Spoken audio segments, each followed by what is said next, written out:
Buenos días a todos, sean bienvenidos al Ateneo Central, que está a cargo del Servicio de Terapia Intensiva Adultos. Mi nombre es Diego Poquechoque Espada, soy residente de segundo año, y el Ateneo está a cargo de la doctora María Fernanda Benedetti, médico de planta.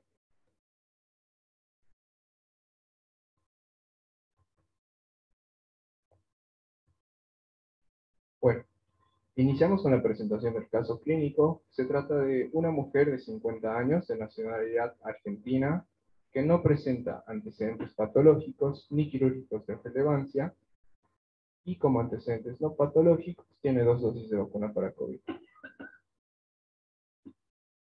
Comenzando con el motivo de consulta. La paciente presentó un cuadro clínico de un mes de evolución caracterizado por presentar tumoraciones cervicales que producen odinofagia asociados a tos seca, fiebre, astenia, adinamia y pérdida de peso de aproximadamente 10 kilos en la evolución de un mes.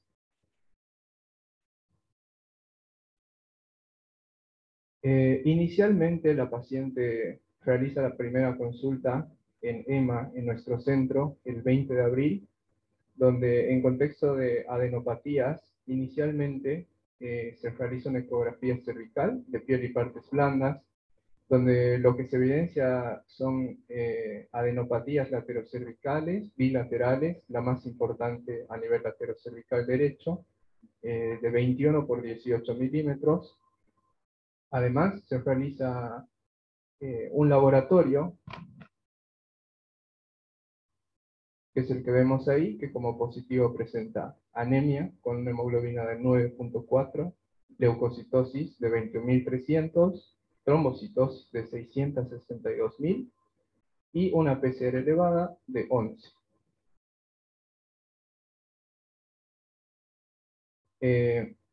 Por el cuadro previamente descrito y por evaluación al examen físico, se llega al diagnóstico de una faringitis. Sin criterio de internación, se decide realizar atención ambulatoria, iniciando tratamiento empírico con amoxicilina por vía oral.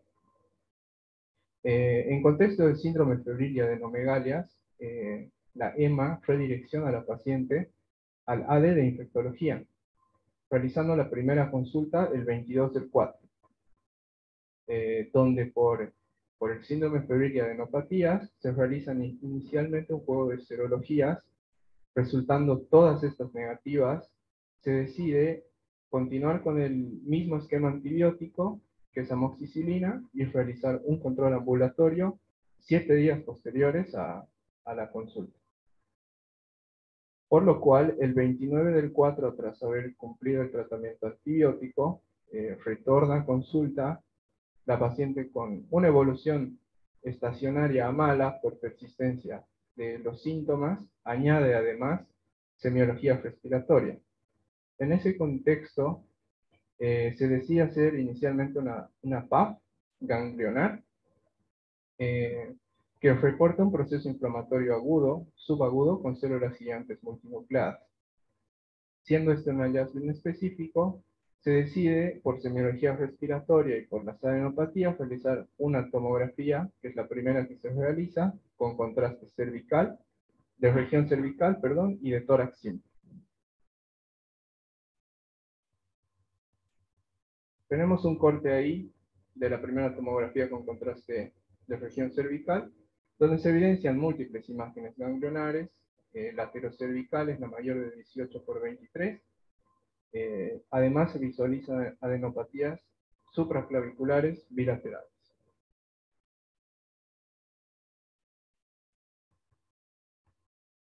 En tórax, lo que se evidencia son tractos nasopleuro-pulmonares de aspecto secuelar a predominio del lóbulo superior derecho. Además, imágenes ganglionares, medias clínicas, retrocavo-pretraqueales, paraórticas, y bueno, en ese contexto el servicio de imágenes sugiere descartar en primera instancia un proceso linfoproliferativo.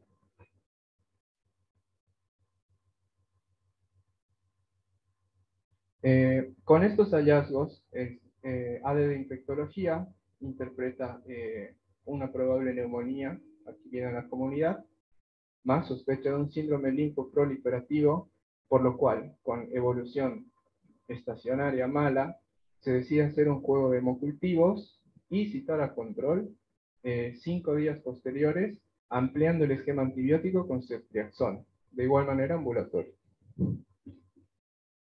5 días posteriores, en contexto de la sospecha del síndrome linfoproliferativo, se redirecciona una vez más a la paciente al consultorio de hematología, donde el 4 del 5 es valorada por primera vez, donde se realiza un frotis de sangre periférica, en el que se evidencian abundantes granulaciones tóxicas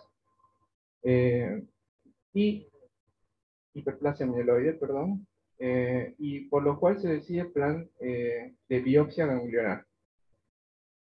El mismo día es valorada por infectología con cultivos negativos y con persistencia febril. Se decide suspender el antibiótico para evaluar.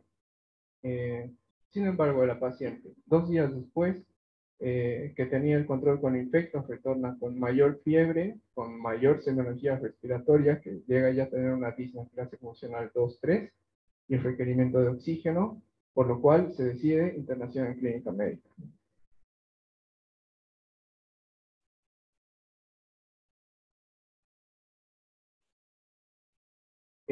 Ya comenzando con lo que es la internación en clínica médica, la estancia hospitalaria de la paciente, el 6 del 5 ingresa hipoxémica con requerimiento de cánula nasal, que 2 días posteriores progresa el requerimiento de oxígeno, requiriendo máscara Venturi al 0,3.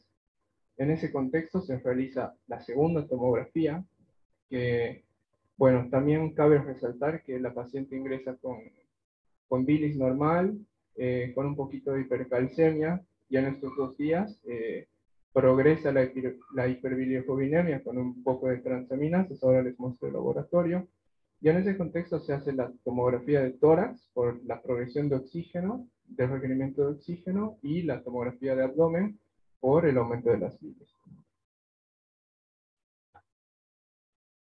Ahí podemos ver el laboratorio, donde se evidencia aumento progresivo de las bilis, no muchas transaminasas, pero sí un poco elevadas, y también progresa la anemia, llegando a requerir transfusiones. Ahí vemos la tomografía de tórax, en la que se evidencian tractos pleuroparenquimatosos Mire, menos mal que me dijiste era a las 11. y Dale. bueno, como nuevo está el infiltrado retículo nodular bilateral con las mediastínicas previamente descritas. Además, a nivel abdominal presenta una esteatosis hepática grado 2 y a nivel esplénico presenta esplenomegalia con un parénquima heterogéneo que tiene una imagen que no realza con contraste, que impresiona un infarto esplénico.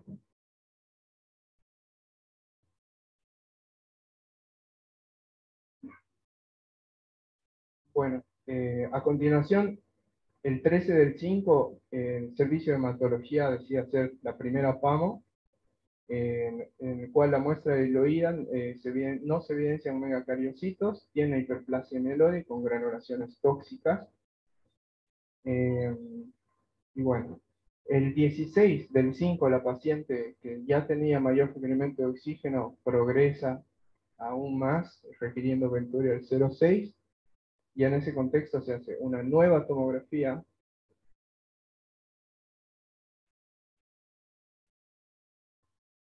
en la que vemos la progresión de las lesiones, un infiltrado retículo nodular mucho más marcado, bilateral, áreas de vidrio esmerilado.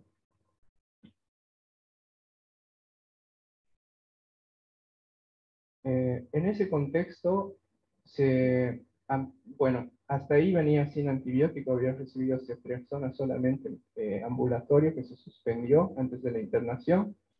Ahí se le inicia piperacilina tazobactam, como sospecha de una neumonía asociada a los cuidados de la salud. Y bueno, también cabe mencionar que durante la evolución en clínica médica, la paciente ingresó con hipercalcemia, que llegó a tener un pico de 15,6 de calcio, y de 6,8 de fósforo, que fue valorada por endocrinología, con una causa en estudio, no se determinó la causa aún, y recibió infusión de pamidronato una sola vez. Posterior a la tomografía de tórax, la paciente progresa con el requerimiento de oxígeno, generándose una insuficiencia respiratoria en fecha 20, que fue la fecha, en realidad, perdón, fue valorada por neumonología el 16 con esa tomografía que previamente les describí, y estaba en plan de realizarse un lavado broncoalveolar, que no llega a hacerse porque la paciente tiene una evolución tórpida, una insuficiencia respiratoria, y en ese contexto pasa a unidad cefada, el 20 del 5. Como ustedes verán, desde el 8 hasta el 16 tenemos ahí abajo sospecha de síndrome hemofagocítico, que pasó a ser una principal sospecha por el servicio de hematología en contexto de hipertrigliceridemia, ferritina elevada, hepatosplenomegalia, visitopenia. La paciente cumplía 5 de 7 criterios, y bueno, por ello fue una principal sospecha diagnóstica hasta este punto.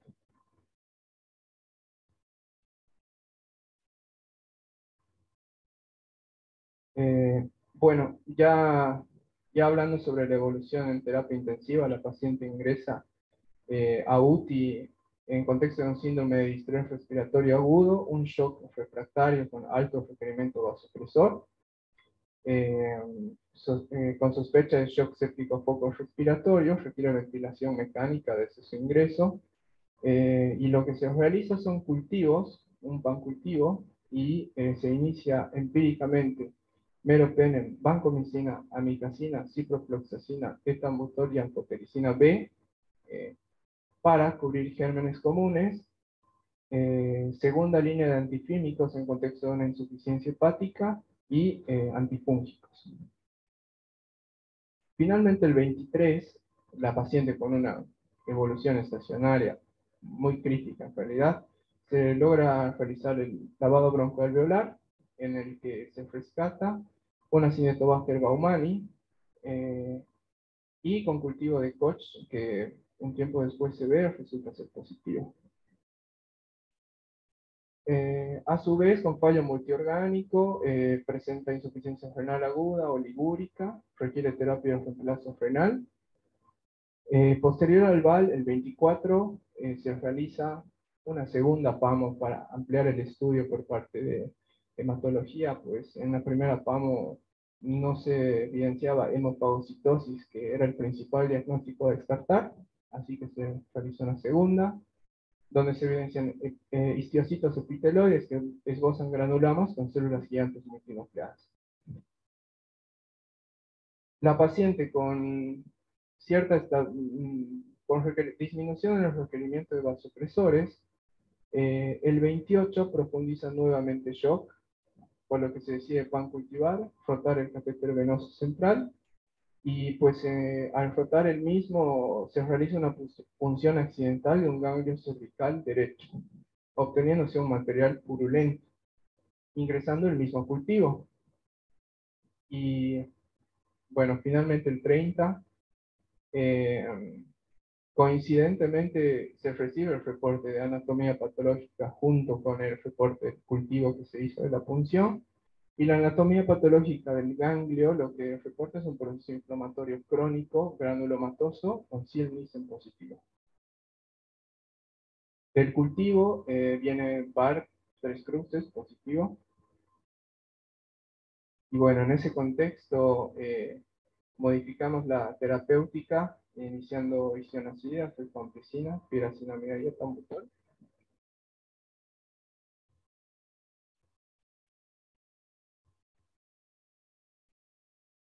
Modificando el diagnóstico a una tuberculosis miliar. La paciente con una evolución tórpida, progresa el fallo multiorgánico, y pese al soporte se genera el deceso el 2 del 6, concluyendo con todo.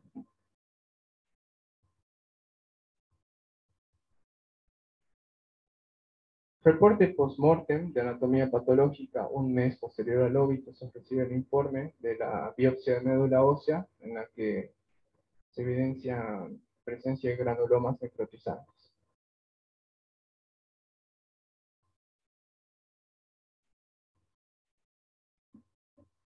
Bueno, la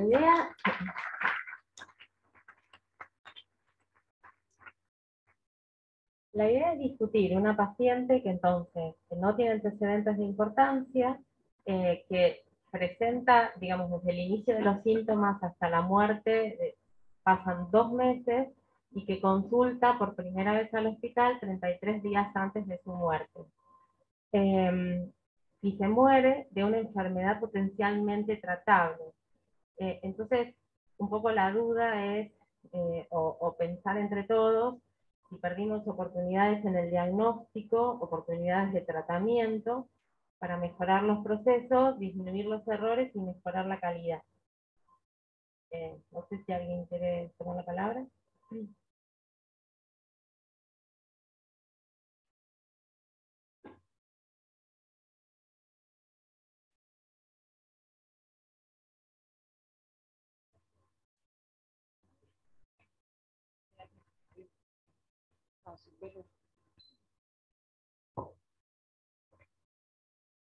Hola, bueno, buen día. Desde ya les digo, yo soy pediatra, así que sepan disculpar si las preguntas que hago son incorrectas. Pero también soy internista. Antes de empezar en referencia y contrarreferencia, estaba a cargo del cuarto piso A, que es un área de internación pediátrica que es el previo a que puedan bajar los pacientes a la terapia por cuestiones de cercanía a la residencia, disponibilidad de oxígeno y otras terapéuticas coadyuvantes para evitar ese descenso a la terapia pediátrica. Entonces, mi pregunta inicial es, perdón, yo no pude captarlo, si lo dijeron, si esta paciente, ¿dónde vivía dentro de los Gran Buenos Aires? Siempre me parece pertinente por ahí conceptualizar un poco más la paciente, dónde vivía, en qué lugar, si era rural, porque mientras lo iban contando pensaba también en enfermedades granulomatosas diferentes de la TBC, pero bueno, otras que muchas veces en niños se relaciona con áreas más rurales, en donde vivía, que no sé si era el caso, y cuando hablamos de antecedentes que no tienen antecedentes patológicos también, el contexto familiar o el laboral en el cual a veces el familiograma ampliado o la anamnesis en el periodo de ingreso de un paciente nos hacen pensar en estas enfermedades crónicas. Y lo otro, que en el primer día de ingreso, creo que lo vi muy al pasar, tenía una albúmina ya baja de 3,2, no sé si en adultos es baja, pero en niños sí, y ya con una anemia y, bueno, y una albúmina baja, por lo menos en pediatría, empezamos a pensar más en enfermedades crónicas, más que en una faringitis o en algo más de más larga data, si esto también ocurre en adultos, ¿no? Tenía las dos preguntas. Me llamó la atención que una faringitis igual fuera derivada de infectología, como un síndrome febril prolongado. Nosotros en pediatría no tenemos esa opción. Las faringitis se siguen en el ADE y no hay traspaso a un área de especialistas tampoco. Bueno, la paciente es argentina, siempre vivió en Buenos Aires, era en Buenos Aires, y vivía en Villa Sarmiento. Ella era empleada doméstica, no tenía antecedentes familiares de tuberculosis, o por lo menos, digamos, ella no los reconoce. Lo que sí, bueno, en la primera tomografía vimos que tenía estas lesiones secuelares, ¿no? Con tractos fibrosos. Y no, la paciente no es que es derivada por la faringitis. La paciente ingresa con un cuadro de un mes de evolución, claramente es una cuestión subaguda por lo menos, con masas cervicales y fiebre, que la fiebre la agrega 48 horas antes de la consulta. Ella refiere la odinofagia y lo que, digamos, en el examen físico se ve como un exudado purulento en la faringe. Entonces, por eso la medican con amoxicilina y la mandan a infectología para el estudio de las adenopatías cervicales. Entonces, en infectología, digamos, le dejan el tratamiento con amoxicilina para cumplir el tratamiento por la faringitis, y inician el estudio de las adenopatías inicialmente con las serologías, ¿no? Que son todas negativas.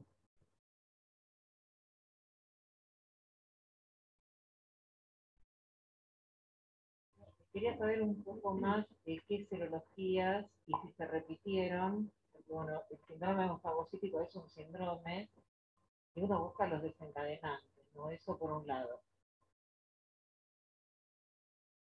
El omégalo es uno de los que se busca, por lo menos en pediatría, ahí estoy de acuerdo eh, con mi compañero. Esa es una pregunta. Y después, si se hizo cultivo de médula ósea, porque bueno, hubo otros estudios en general, no sé, por lo menos en los síndromes hemofagocíticos se aprovecha bastante la muestra, más con una segunda biopsia de médula ósea, se optimiza la extracción y la punción para hacer varias cosas, ¿no?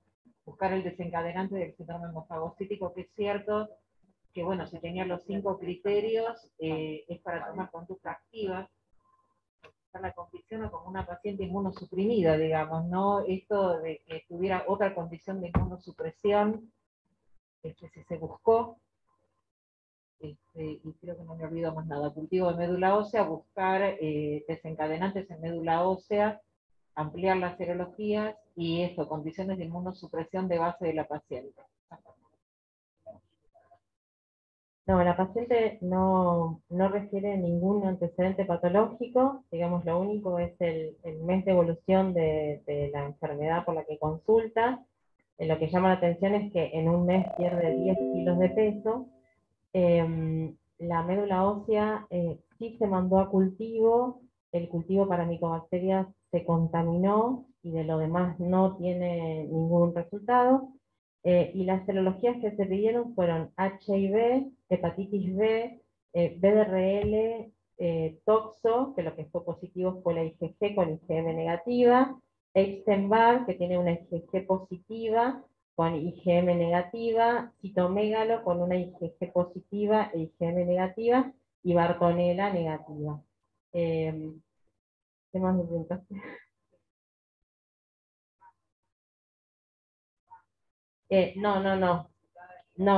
No tenía nada de todo eso. Sí, sí, se estudió y era negativo. Eh,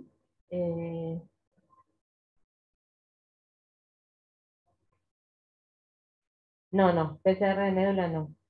Ah, y una cosa que no sé si dijimos es que cuando empeora lo respiratorio, que se hace la tomografía del 16, también se hace un panel viral, que es negativo.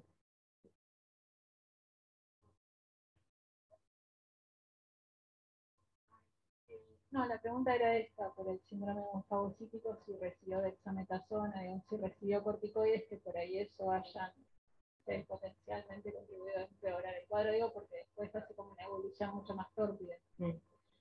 Sí, no recibió corticoides. En realidad, hematología, pero digamos, ellos proponen, no me acuerdo exactamente qué día, fue antes, creo que fue el 16, que si no había contraindicación, iniciar corticoides, pero la verdad es que estábamos en esa situación de que no sabíamos si tenía una neumonía intrahospitalaria o no, y bueno, los corticoides en definitiva no los recibió nunca.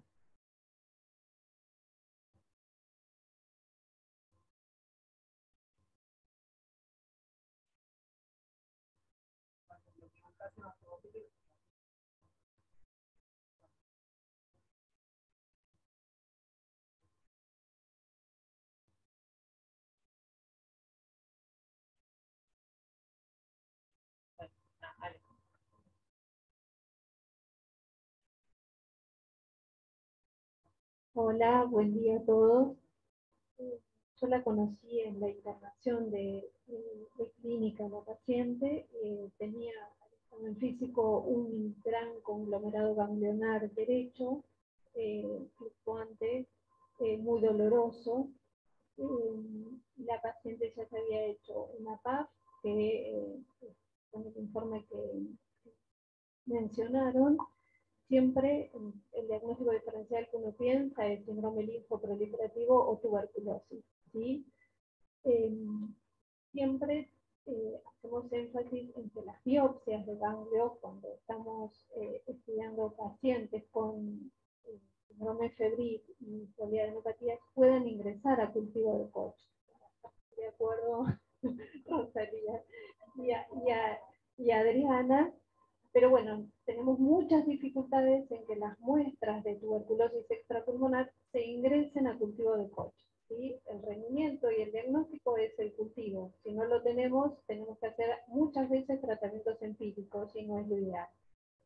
Y el diagnóstico diferencial no es fácil, a veces entre un síndrome linfoproliferativo y la TBC ganglionar.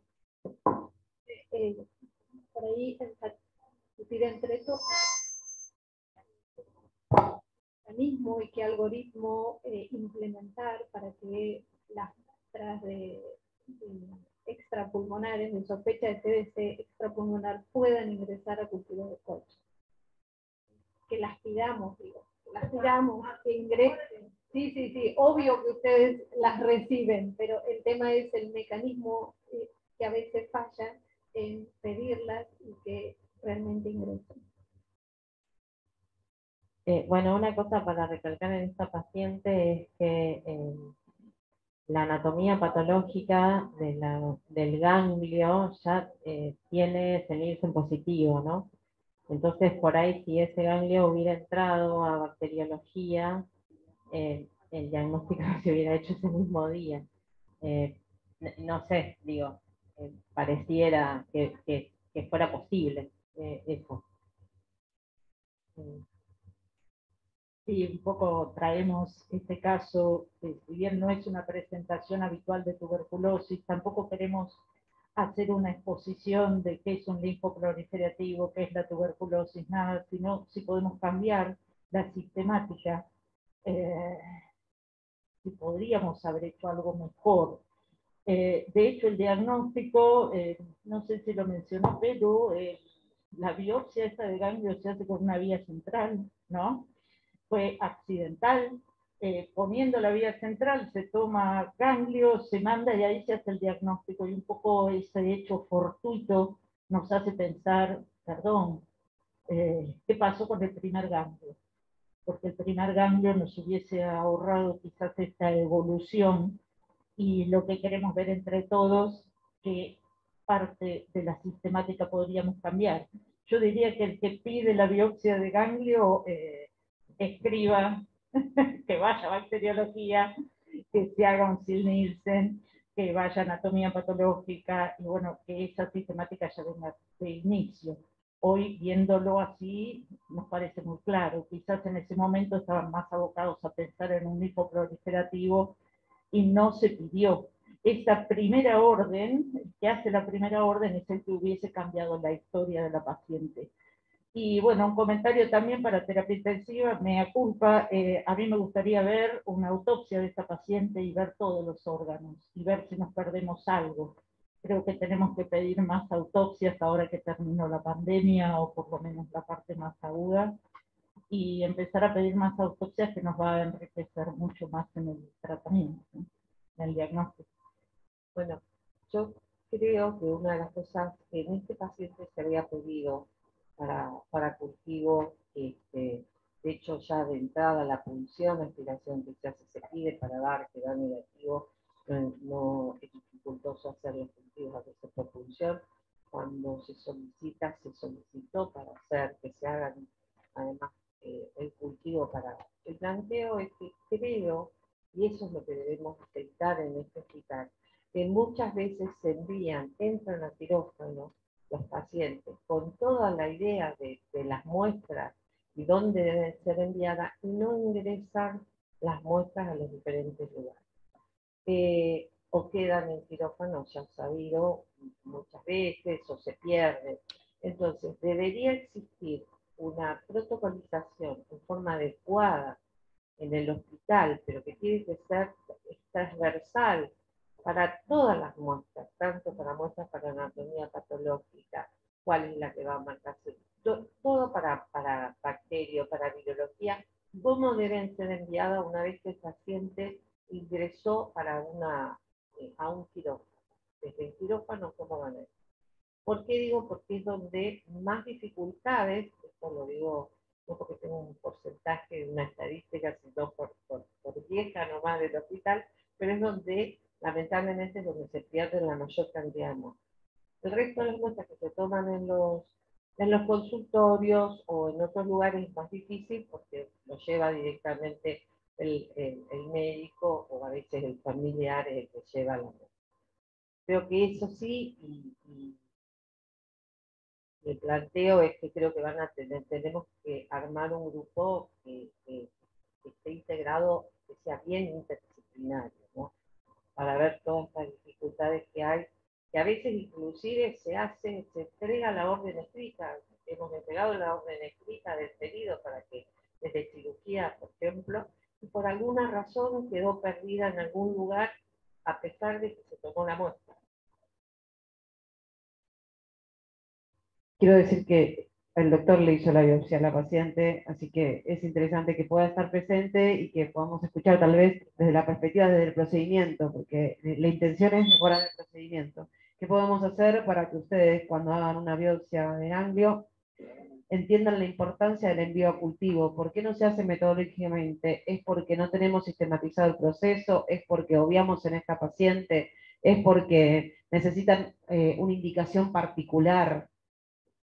Entendiendo que el objetivo del Ateneo es mejorar el circuito de comunicación que a veces no existe de persona a persona y que es a través de las herramientas benditas de traspaso, que son la historia clínica, la orden que hacemos tanto para la solicitud de un análisis de laboratorio como una anatomía patológica, como el diálogo entre las especialidades, ¿no? Pacientes que ingresan a quirófano, ¿verdad? Periodos de infectología generalmente llegan con las órdenes para el cultivo. Esta paciente, por lo que recuerdo, llegó con una sospecha de polistativo en estudio. No llegó ninguna nota de las otras activas. Igual, siendo mea culpa, la adenopatía salió varios fragmentos de la adenopatía una arquitectura, digamos, se podría haber mandado. Esto no se pensó ahí. Yo un comentario. Por lo general, sí, como decía mi compañero, los pacientes que ingresan al quirófano para toma de biopsia, cuando necesitan descartar TBC, la gran mayoría entra ya el paciente con las planillas que se las da infectología. Hay otros pacientes que no, y de todas formas nosotros siempre lo que hacemos es entregarle la muestra al paciente, porque no tenemos contacto en quirófano con el médico clínico, con el infectólogo que le solicita la muestra, y quedárnosla nosotros sería, creo que, igual de catástrofe. Entonces siempre nosotros le entregamos una bolsa al paciente con las muestras, que suelen ser dos, porque nosotros tomamos tres. Una que es la que ingresa en anatomía patológica desde quirófano, como cualquier muestra que se toma en quirófano, y cuando son sospecha de TBC, dos más. Una que calculo que es para el Ciel-Nissen y otra para cultivo. Y eso se le entrega al paciente, y por lo menos lo que yo veo en mi experiencia es que hay muchos pacientes que están súper perdidos en cómo siguen, y uno les da la indicación de dáselo al médico, tu médico de cabecera o el que te pidió este estudio, y bueno, creo que como todo en la vida hay pacientes que comprenden mejor la orden y pacientes que no, y me parece que ese puede ser un punto en donde la muestra se pierde o se demora o lo que sea. Entonces sí estaría bueno que el paciente ingrese a quirófano con los pedidos recontra explícitos y que ya se le diga al paciente a quién tiene que referir la muestra una vez tomada, en mi opinión personal.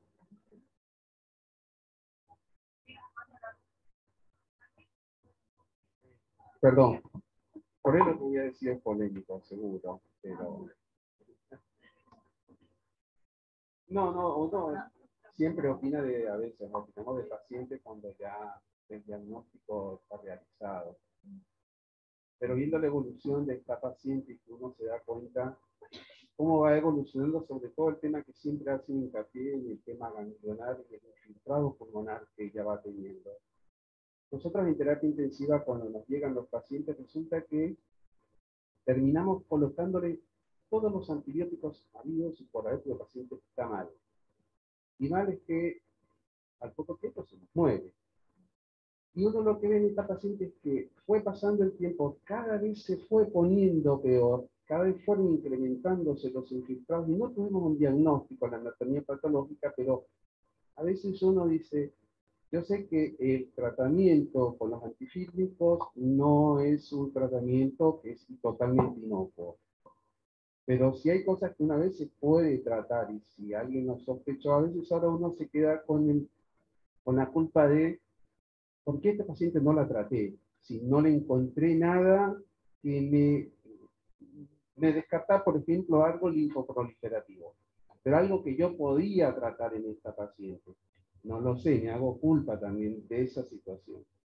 Y cuando aumentaron los infiltrados, que empecé a decir infiltrados, ella no tiene una vaciloscopía, no tiene un esputo, no tiene nada, no tiene una muestra respiratoria. Sé que en un momento plantearon un VAL, pero no hay una muestra respiratoria. Porque uno lo que ve que progresa es el cambio respiratorio pulmonar. De lo que empeoró, no lo veo. Y lo otro también que me hace un poco de ruido, no sé la historia de la paciente, está en otro sector, pero el tema de que veo que no le ponen tratamiento antiquímico de primera línea, me imagino por lo que tenía lo hepático, pero después al poco tiempo sí veo que le ponen todo el tratamiento por una tuberculosis. O sea, mejoró el hígado, que después sí le pusimos tratamiento. Pues le digo, son preguntas que me hago yo después que vemos el final de la paciente. Entonces, vuelvo y le digo, a veces nosotros en terapia terminamos poniendo millones de antibióticos porque el paciente lo veo que se le está poniendo mal, pero ya yo veo un final. Y esta paciente yo veo que hace un mes venía mal, venía mal, venía mal, venía mal, y siempre le pongo para gérmenes comunes sabiendo que no tenía para gérmenes comunes, porque todo lo que le había hecho no lo encontraron. Y no tenía un infiltrado bien característico de una neumonía por gérmenes comunes. Entonces lo que uno ve, o lo que me parece a mí, que lo que yo veo en el pulmón, que podría ser una tuberculosis, no lo sé, no lo traté. Y probablemente ya cuando llegué al final de una enfermedad. Yo le digo, lo que estoy diciendo es polémico, pero es lo que yo veo de este lado.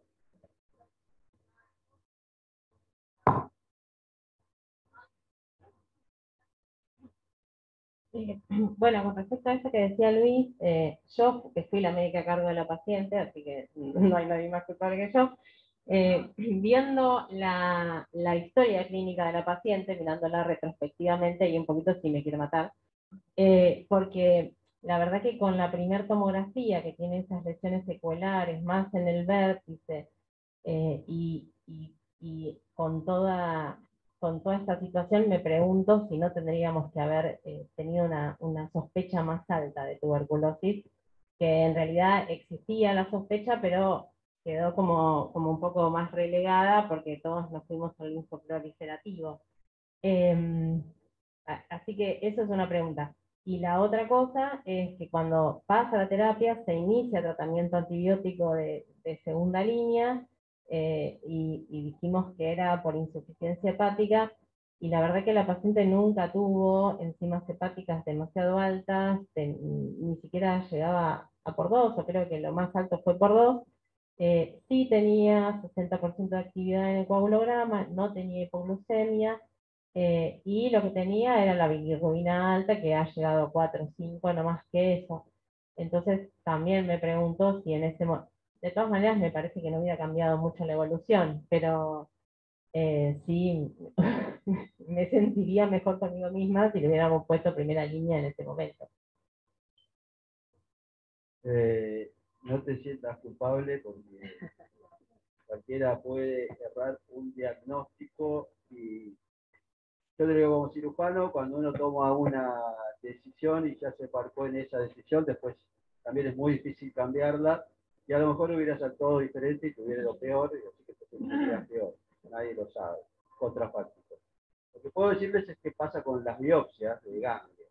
Las biopsias de ganglio son las hermanitas pobres que hacen a la tarde, no hay nadie que las venga a buscar, no tenemos muchos camilleros a la mañana, menos a la tarde, y realmente a veces no hay la toma de conciencia de lo importante que es para un paciente, ¿no es cierto?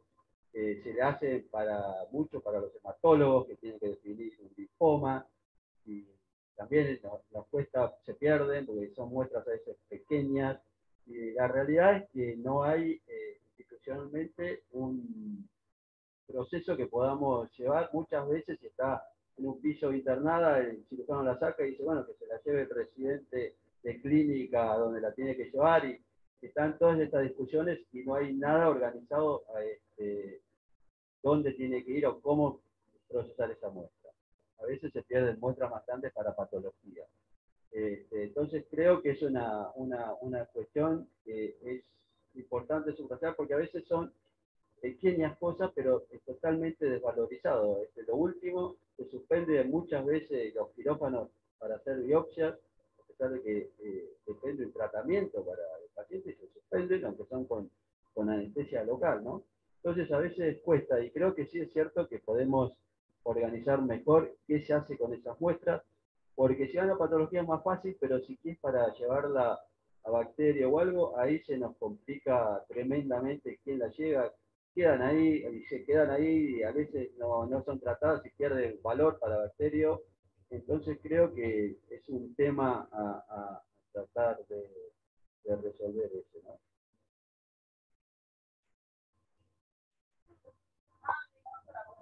Sí, perdón. Nosotros desde infectología, bien al inicio no tuvimos un seguimiento tan lineal de la paciente porque la sospecha clínica, desde el servicio de clínica era más fuerte, el síndrome linfoproliferativo.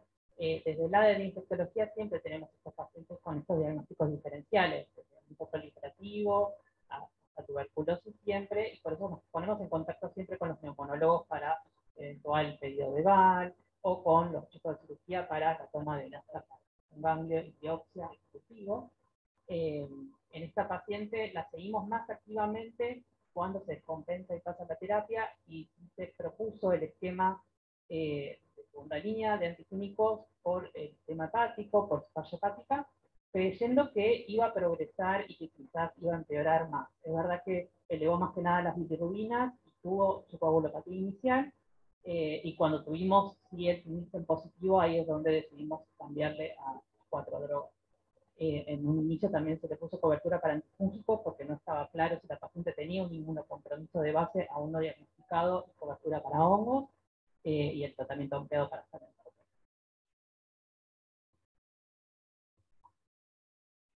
No, yo más que nada creo que reforzando un poco lo que hablaban recién de las muestras, creo que no cabe duda que tenemos la capacidad del recurso humano para discutir un síndrome hemofagocítico, una presentación atípica de la TBC, el tratamiento de elección, el alternativo, la asistencia del paciente, digamos. Me parece que desde el punto de vista de la cuestión diagnóstica o terapéutica, con, digamos, por ahí el retraso o que se haya pensado en otro diagnóstico, me parece que es secundario el hecho de que teniendo toda esa capacidad, terminamos que por el que quien lleva y quien trae las cosas, que no es algo para lo que uno necesita una matrícula profesional, sino es solamente un buen rótulo, quién lo hace, en qué hora, dónde va, pero termina siendo en todas las instancias de lo asistencial, que digamos, quién va a buscar el electro, o quién va a buscar el ecógrafo, o quién hace o quién no hace, en qué hora, termina siendo el que tiene el último restante del carro, por decirlo de alguna manera. Y que lo podríamos hacer distinto, creo que tenemos los recursos para hacerlo. Es una cuestión de pensar el problema. Una cosa que no contesté a Luis. No tiene una muestra respiratoria previa porque la paciente no efectoraba, la tos era seca. Entonces por eso se plantea hacer el VAL el 16 con la progresión de los infiltrados y todo eso, y bueno, después ya no se puede hasta que está ventilada. No, es dos comentarios nada más. Uno, que me parece que es interesante ver, seguir tomando conciencia que la tuberculosis sigue y ahí y está presente, y a veces nosotros nos reímos con los neumonólogos que enseguida cualquier cosa piden los estudios para TBC, pero la muestra está clara que existe y que seguramente la diagnosticamos menos de lo que hay. Y de vuelta, desde pediatría, pero porque a nosotros nos resulta muy difícil el diagnóstico de tuberculosis, porque en general los chicos son paucibacilares, no tienen la misma expresión, y entonces de repente un recurso, cuando uno lo piensa, es, y para nosotros es imprescindible, pero puede ser una herramienta para el resto, es el catastro familiar, digamos, no solo el interrogatorio, sino quizá avanzar un poco más en algún otro dato que uno pueda tener como para un diagnóstico indirecto, digamos, porque al diagnosticar un familiar nos da algún sostén para el diagnóstico del paciente.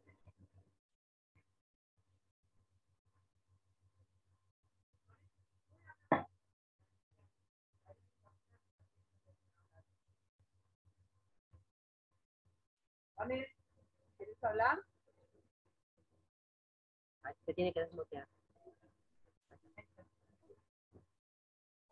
Hola. ¿Me escuchan? Sí, sí. Ah, hola, ¿qué tal?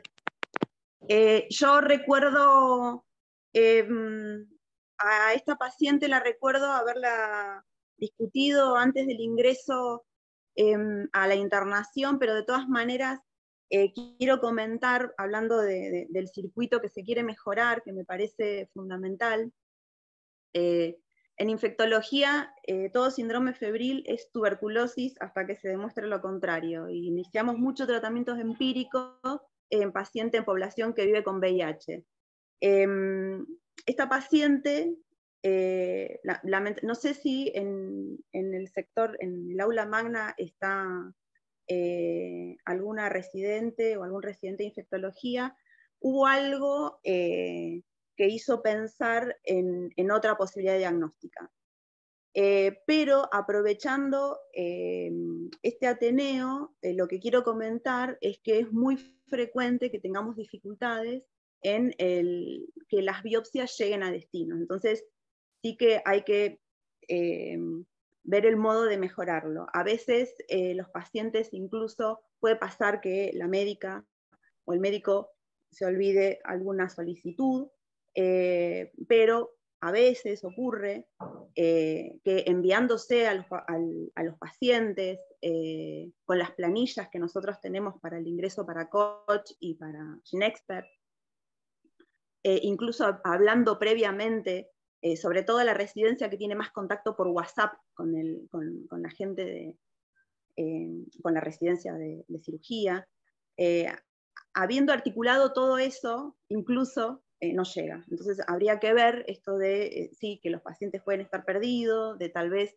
se los cita un día en que la médica o el médico que vio al paciente no está, o en un horario en que hay un pase, es decir, que no deberíamos articular las cosas para que, independientemente de que esté la o el profesional que solicitó el estudio, pueda llegar a destino la muestra.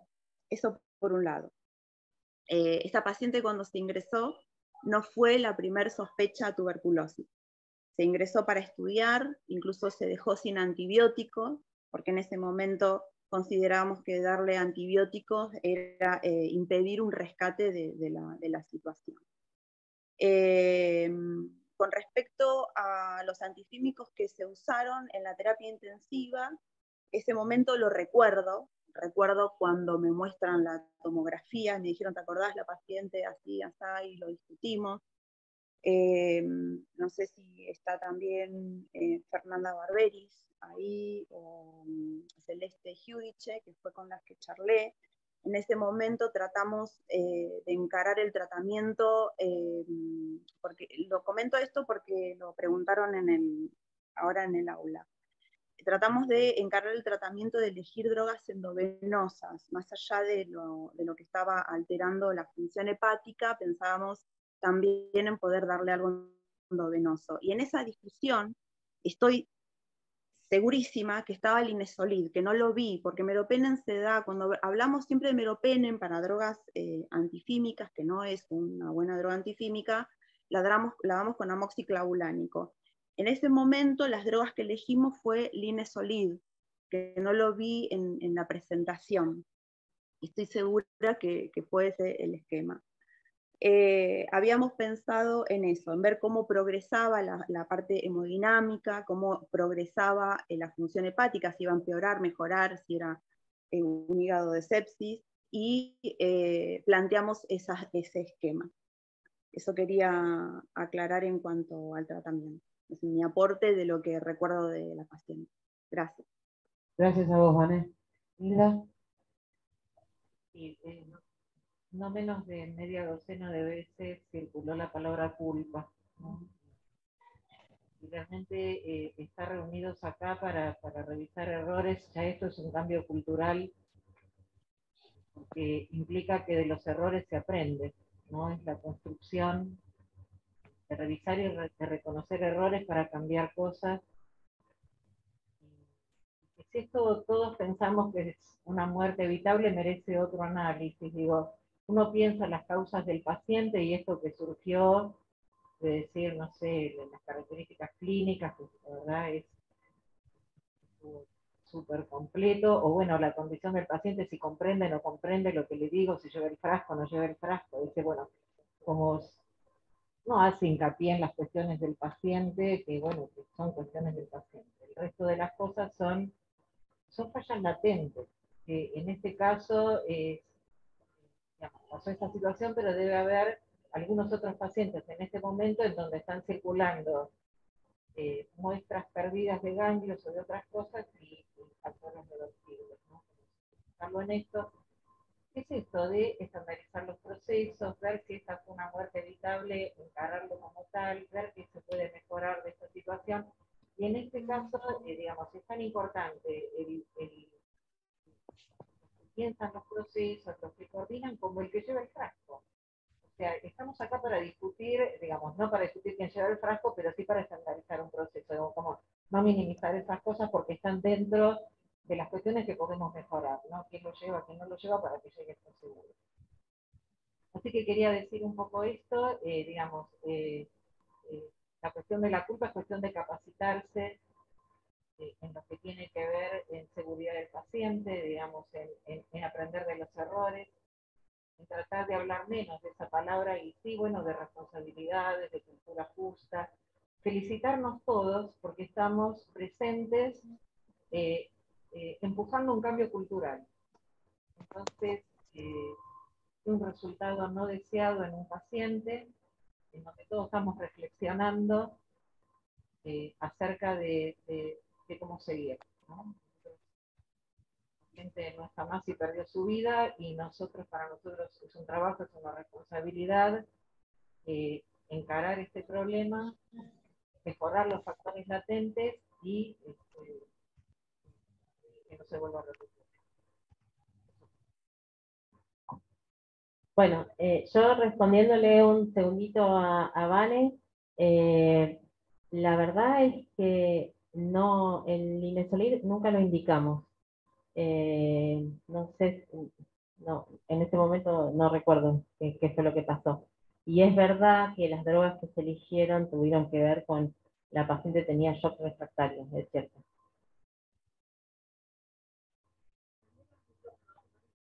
El nombre del Comité de Mortalidad, de Vigilancia de la Mortalidad del Hospital, enlazando con el comentario que hizo Nilda, les quiero contar a la gente que no sabe que hace 19 años el hospital cuenta con un dispositivo en el que ininterrumpidamente, mes a mes, se analizaban las causas de mortalidad de toda la población del hospital.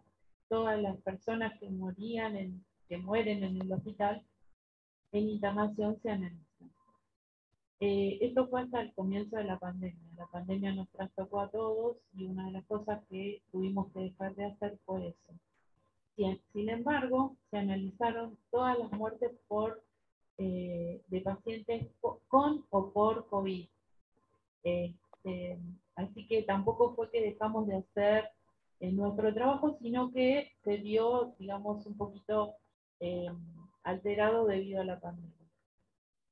Este año ya con la pandemia más controlada empezamos nuevamente con lo prioritario que es el análisis de la mortalidad materno-infantil.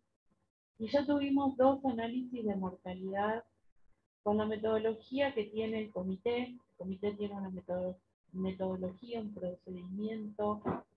Participan todos los integrantes de las jefaturas o los, digamos, representantes de los servicios de internación.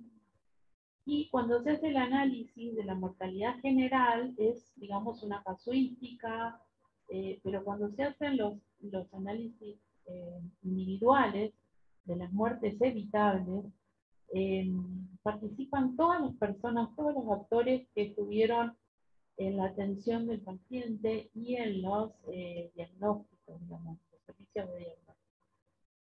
Por eso es importante que estas situaciones se den dentro del marco, estos análisis se den dentro del marco del Comité de Mortalidad.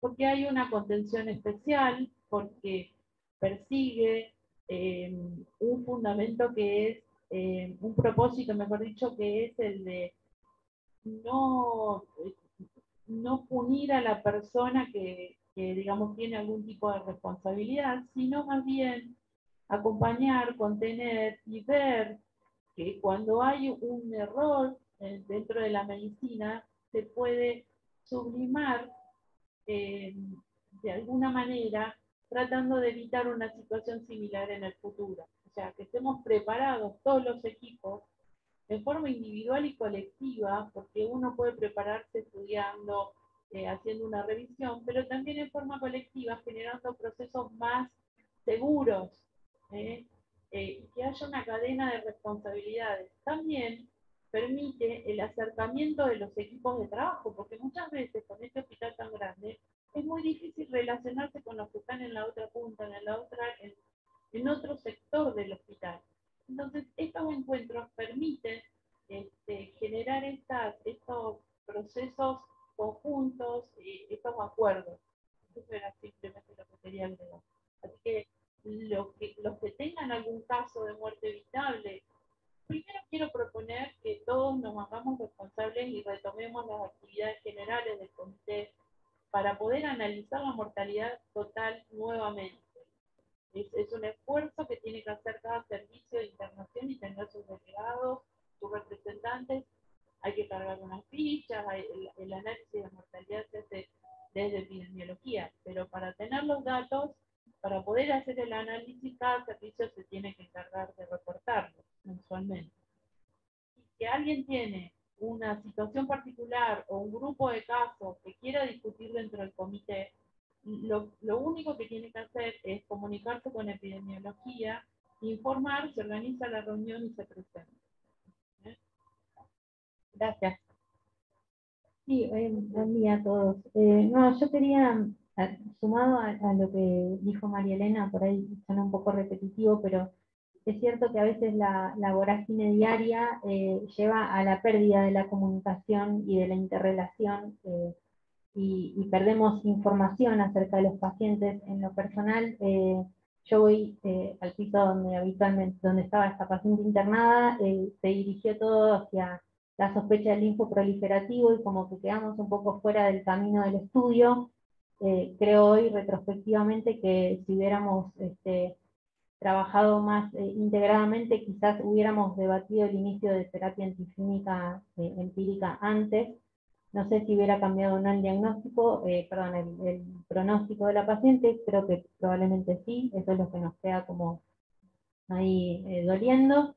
Pero bueno, la propuesta, sumada a lo que ya todos dijeron, y sin extenderme mucho, es esta, de permitir el trabajo en equipo, facilitarlo, proponerlo, y que sea sumatorio. Creo que siempre es mucho más productivo que ser islas de trabajo autónomas. Creo que eso no beneficia en nada al paciente. Así que bueno, la propuesta está puesta en la mesa. Gracias. ¿Alguien más quiere hacer algún comentario? Llevamos 1 hora, 2 minutos de encuentro desde que empezamos, así que estamos por cerrar. Solamente les quería contar que a partir de una investigación que se está realizando también en la terapia intensiva, que la realiza Vicky en este caso, detectamos también que hay muestras de anatomía patológica que se pierden en quirófano, de órganos sólidos, y que también hay muchos pacientes que tienen biopsias positivas para cáncer que quedan por fuera de los procesos asistenciales. O sea, pacientes que acceden a procedimientos de alta complejidad, que tienen cáncer, que sabemos que tienen cáncer, pero que después no regresan al hospital. Estamos haciendo una búsqueda retrospectiva en base a las patologías oncológicas más frecuentes. Comenzamos con colon y próstata.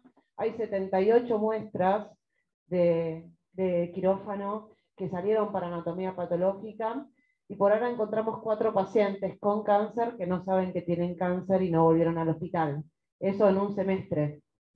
O sea, gente que vino, se hizo un procedimiento, se entró a la anatomía patológica, tiene tumor, pero no sabe que lo tiene, porque no tenemos, de alguna manera, no volvimos a tener contacto con ese paciente. Entonces, estamos haciendo como un seguimiento telefónico de estos casos a partir de estas alertas que generan este tipo de hallazgos. De alguna manera, generando cierta mecanismo de seguridad de los procesos asistenciales para detectar dónde más hay este tipo de errores. Esto mismo se encuentra en la complejidad que hay desde la muerte perinatal, placenta, anatomía patológica. Hay muchas mujeres que pierden sus hijos en el hospital y no saben por qué los perdieron, porque las placentas no llegan a anatomía patológica.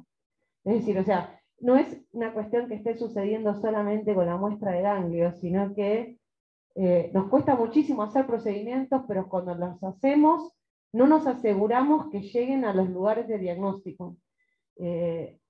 Quería hacer esta observación para que sepan, estamos mirando este tipo de falencias de traspaso del qué hacemos con las muestras de los pacientes que determinan la vida, no solamente para cultivos, sino en el envío de la muestra desde los quirófanos o desde el centro obstétrico también hacia anatomía patológica o bacteriología. Así que bueno, muchas gracias por la presentación. Yo valoro muchísimo la motivación. Creo que es muy importante y sepan que lo estamos trabajando, así que tal vez alguno de ustedes reciba algún llamado para preguntar qué pasó con esta muestra. Somos nosotros que estamos siguiendo las muestras en todo el hospital. Bueno, no, quería decirle a María Elena que vamos a visitar el paciente de comité de mortalidad. Bueno, muchas gracias.